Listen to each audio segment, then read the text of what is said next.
Welcome to Lunch and Learn, presented by Codabears. Today's presentation is on the system monitor in Epicor 10. Today's presentation is being done in Epicor 10.2.600. So the system monitor in E10, it allows you to check the status of reports and other processes that are run in E10. Typically, the program has been set to auto start and run in the background whenever you run the E10 client. However, in recent releases, I believe 10.2.500 and 10.2.600, the program has not been set to auto start by default, and one must set the feature if one wants it to be available without having to fire it up. This can be done in two ways. You can alter the client config text file on the local machine, which is a bit complicated. If you're not used to it. And you can also run the program from the application. And that's on system setup, system and maintenance. And then it's called system and monitor. Once you bring it up, this is system and monitor. When you go to actions and configuration, you can set that flag to be start system monitor. Once you do that, then it will auto start. When you set that flag, it just alters that config file with the text to start system and monitor value equals true, and you can do that manually as well. That said, if the users don't have access to the system setup menu and you deploy a client or an update without that flag being set, they're going to need to have it turned on by an administrator. So it makes sense to alter the client configuration file prior to pushing out an update such that the start system monitor value equals true. Then you won't have to have a concern that it's not set to auto start. And once it is set to auto start, in the system tray, you're going to see this little, looks like the little blue donut, as we call it. It will be running. So, and now that we have it running, and what do we do with it? Well, we can check the status of reports that have already run or tasks that are active. You can see this has a task running for the multi-company direct server process. Right now, it's actually pending.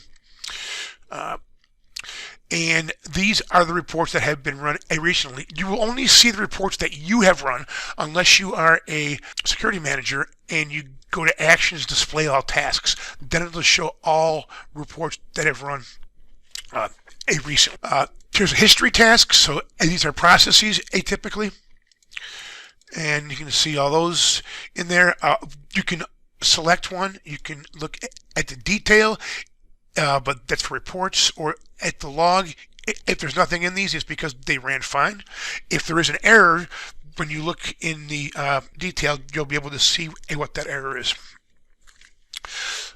Let's go ahead and set balloon notifications now. So from the system monitor, you can set on retrieval properties here, and from actions, you'll get pop-ups. Balloons will pop up for a successful report, for a report error, a successful process, or a process errors. I recommend setting these all. That way, if you execute a report or a process, you will get a confirmation this succeeded or this failed. You can also set the intervals for how long it's going to display a data. Currently, this is a default, I believe, as 5 days. The span is days. The type is days, and the span is 5. And you can set it to hours and minutes or number of records as well. So you can set it to be just showing me the last 20 reports or the last 20 processes for the history. It's the same process here for the history, and that's for your processes. So you got days, hours, minutes, or records. And notice, if we change this to be 1 day, and we'll change this to be 1 day, and we say OK, we should see a reduction in the records here. In fact, let's go ahead and change it to be 1 hour for both of these. And now we see that we have a nothing displayed here on our reports, on our tasks. We still have a handful because these are running every minute, which is probably too frequent. So we'll go back to set our retrieval properties back to a respectable 5 days. And the same for the history for processes. All right, so now that we set those balloons, let's go ahead and run a quick report here. We'll just run something from the purchase order, and we will see how our balloon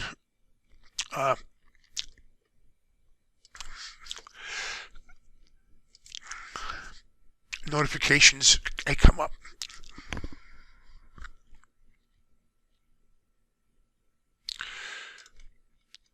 We'll just pick a PO here. And there's one there because we just completed a process. Let's go ahead and do a report. We'll bring up an approved PO, and we're going to print the PO form. We'll go print preview.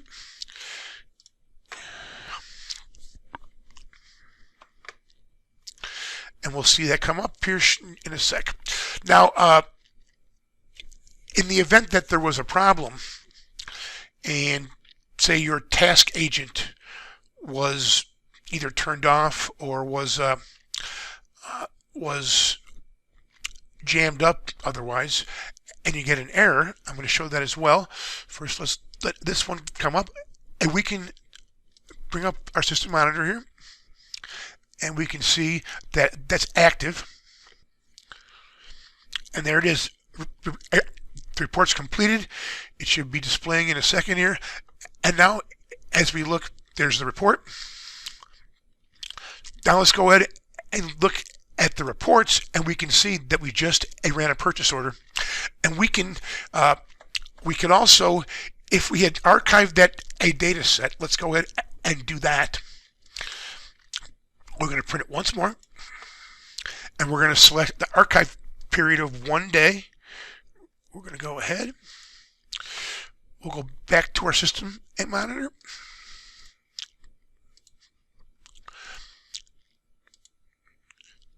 There's the report.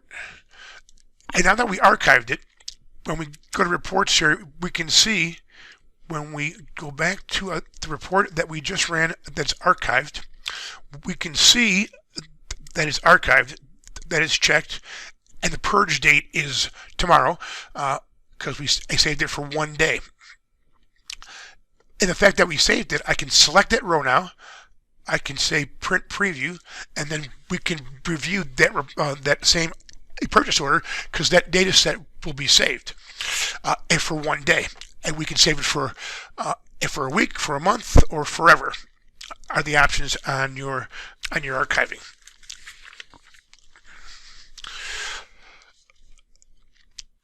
Let's go ahead and see what happens when you have an error. I'm going to turn off the task agent.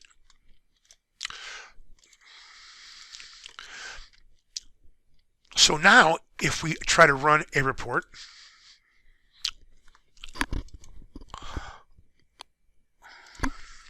and if nothing happens, we do not get an error and we do not get a confirmation, then we need to look into the system A monitor, and on the scheduled tasks, we're going to look in this system A monitor at the scheduled tasks, and if we don't see that report as active and we don't see it in history, and we don't,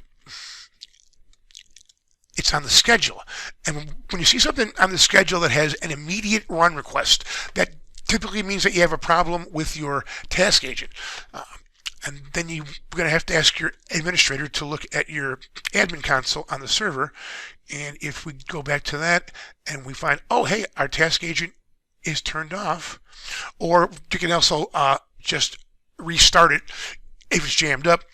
Once that turns on, whatever is in the queue on your system agent under scheduled processes should fire up. And we see here that's gone now. It's not active, so it should be coming up here in just a second. There it is. And then we'll get a pop-up, a window. There it is, that the report completed. So there you have it. That's the system monitor in EPIC Core 10. Thank you for your time.